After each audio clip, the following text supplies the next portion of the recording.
Well, good morning, everyone. It truly is an honor to be here.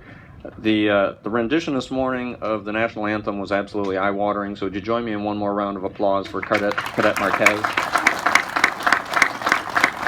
What she didn't tell you is she's already decided to enlist in the Army, and about 2.5 months from now, she will be in medical training down at Fort Sam Houston, which we won't hold the Army part against her. We're just glad that she's continuing her service beyond her high school years. So it truly is personally and professionally an honor to be here. As the Master Chief was kind enough to say, have the good fortune currently to be the commanding officer of USS ZUMWALT, and we'll talk a little bit more about that. But I also have a very personal connection to the Vietnam conflict as both the son and grandson of Vietnam vets. My grandfather was a Navy Seabee, started out in the UDTs, wound up back as a construction mechanic in the Seabees, and did 4 deployments to Vietnam between 1964 and 1969. And then both my dad and my uncle were in the Army and served in the infantry over in Vietnam. I think I was probably 16 before I understood their response. When we as kids would ask them, "Hey, did you go to college?" The response was always the same. It was, "Yeah, I went to college. As a matter of fact, I was on the McNamara Scholarship for Southeast Asian Studies." So it personally is touching and very moving, and I couldn't be prouder than to be here. And I can tell already from this crowd, if I go too long, I'll just be shouted off stage. So it's going to be a fun morning. So good morning, Swifties, honored veterans, fellow sailors. Thank you again for inviting me here. A special thank you to Swiftie Bob Bolger, who did reach out, made contact to me, and made sure that I took advantage of this opportunity.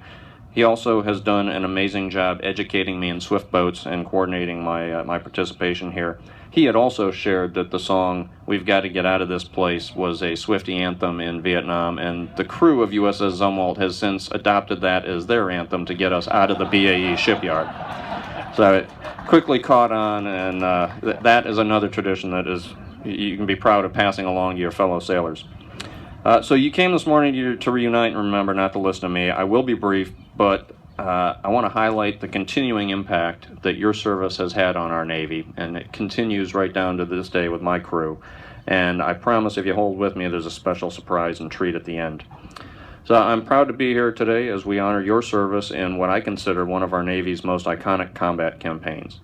The pictures that you see of Swift boats ranks up there in every Navy building around the world with the pictures of battleships, sailing ships, and other things that is an absolute vital link in who we are and where we came from.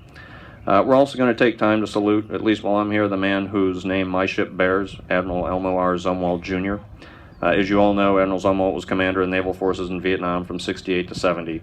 And the one thing I found since I've been associated with the ship is that if you meet a Swiftie who was in Vietnam during those years, Admiral Zumwalt will definitely come up.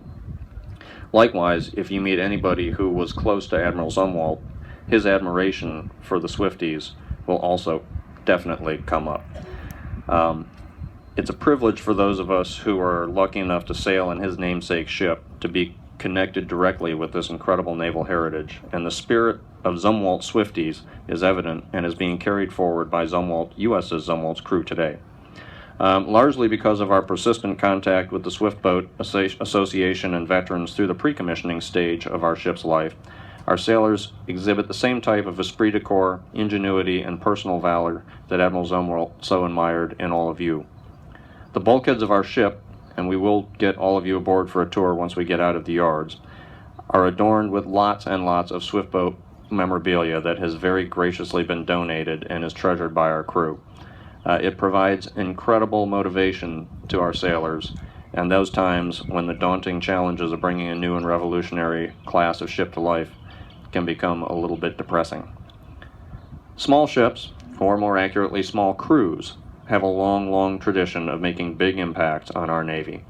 The Swift Boat heritage and small U.S. Navy teams fighting and winning against odds reaches back to our original 6 frigates, fighting against the then mighty Royal Navy. It continued on, as noted, through the PT boats. I think it includes our original submariners, certainly includes the original LCS, the landing craft support ships that went in with landing craft and provided gunfire support for hours off places like Okinawa and Normandy to cover the landing craft. And it includes the heritage of the UDT SEAL operators that you worked so closely with in Vietnam.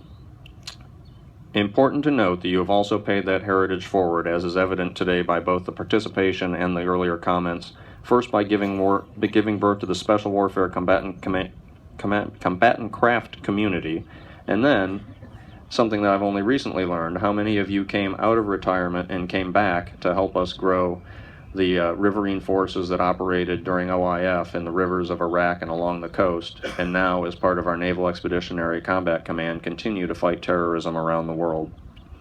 Fast forward that to 2016, and there are 147 sailors that proudly crew our Navy's most advanced and largest combatant, who also consider themselves as honorary Swifties and take strength from your example.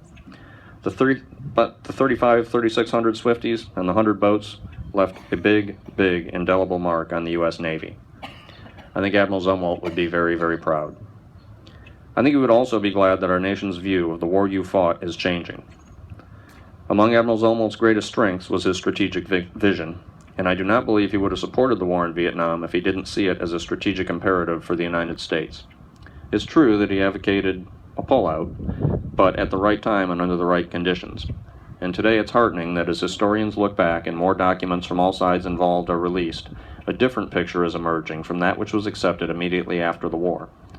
The courage and tenacity that U.S. forces demonstrated in Vietnam, and our ability to maintain a sustained, extended presence there despite political discord at home, ran contrary to what both Moscow and Beijing believed was possible. It may indeed have affected decisions by the Soviets and Chinese that prevented a broader communist expansion campaign. Your sacrifices were not in vain. Thank you for your service. Another of Admiral ZUMWALT's great strengths was innovation, and that's also a trait that links the Swifties and the USS ZUMWALT. Our ship is indeed innovative in its technology, with its stealthy signature, its electric propulsion, advanced weapons, and amazing networks, but much like the Swift boats, the ship itself pales when compared to her amazing crew. So I'm going to offer you one vignette of how this innovative spirit has manifested among my crew. When we moved aboard the ship in May of 2016, we quickly realized that a crew of 147 was not going to keep a ship of 610 feet and 16,000 tons very clean. Certainly not using the tools the Navy had given us, which were foxtail brushes, dustpans, and swabs that were exactly the kind that predated your own period in the Navy. So they're unwilling to compromise standards. The sailors went to work on solutions. The solution they landed on that worked best were electric battery-powered stick vacuums that allowed them to clean the decks, the angle irons, the overheads in a fraction of the time that doing it the old-fashioned way would have required. Alas, we could find no legal way for the Navy to buy them for the crew. So we turned to our allies on the ship's commissioning committee, who went straight to work raising private funds to outfit the crew with 20 of these vacuums, which are still paying big dividends today, both in cleaning the ship and as a constant symbol and reminder of the crew's work smarter, not harder approach. Now, for the surprise I promised at the beginning. The amazing lady who led that effort in fundraising and vacuum procurement for us is here today. She also happens to be Admiral ZUMWALT's older daughter, and she has agreed to share a few memories of her dad. So it's my great pleasure to introduce and yield the stage to Miss Ann ZUMWALT Coppola. Ann, will you please join me?